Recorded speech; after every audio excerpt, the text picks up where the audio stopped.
திருவள்ளூர் மாவட்டம் ஊத்துக்கோட்டை தாலுகா வடமதுரை கிராமத்தில் அமைந்துள்ள அருள்மிகு ஸ்ரீ மாதங்கி அம்மன் ஆலய அஷ்டபந்தன மகா கும்பாபிஷேக விழா வெகு விமர்சையாக நடைபெற்றது.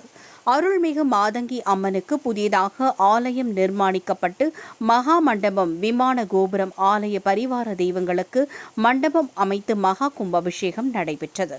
கடந்த 8/5/2025 அன்று முகூர்த்த கால் முளைப்பாரி காப்பு கட்டுதல் தொடங்கி விக்னேஸ்வர பூஜை, கணபதி ஹோமம், நவகிரக ஹோமம், மகாலட்சுமி ஹோமம், வாஸ்து ஹோமம், திருமஞ்சன எடுத்து வருதல் போன்ற 3 கால பூஜைகள் நடைபெற்றது. இதனைத் தொடர்ந்து யாகசாலை இருந்த வேத மந்திரங்கள் முழங்க கலசங்களுக்கு பூஜைகள் நடைபெற்று யாகசாலையில் இருந்து கலசங்கள் எடுத்து வரப்பட்டு மூலவர் கோபுரம் மேல் உள்ள கலசத்திற்கு எடுத்து சென்று புனித நீர் ஊற்றினர். பின்னர் வருகை புரிந்த பக்தர்கள் அனைவர்கள் மீதும் புனித நீர் தெளிக்கப்பட்டது.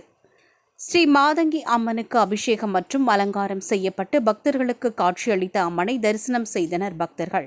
இதன்பின் வருகை புரிந்த பக்தர்கள் அனைவருக்கும் அன்னதானம் வழங்கப்பட்டது.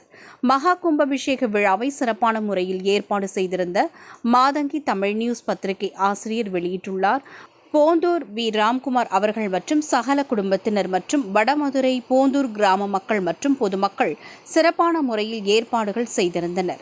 மகா கும்பாபிஷேக நிகழ்ச்சியில் ஏராளமான பொதுமக்கள் கலந்து கொண்டு அம்மன் அருள் பெற்றனர். விஷா செய்திகளுக்காக சுகுமார்.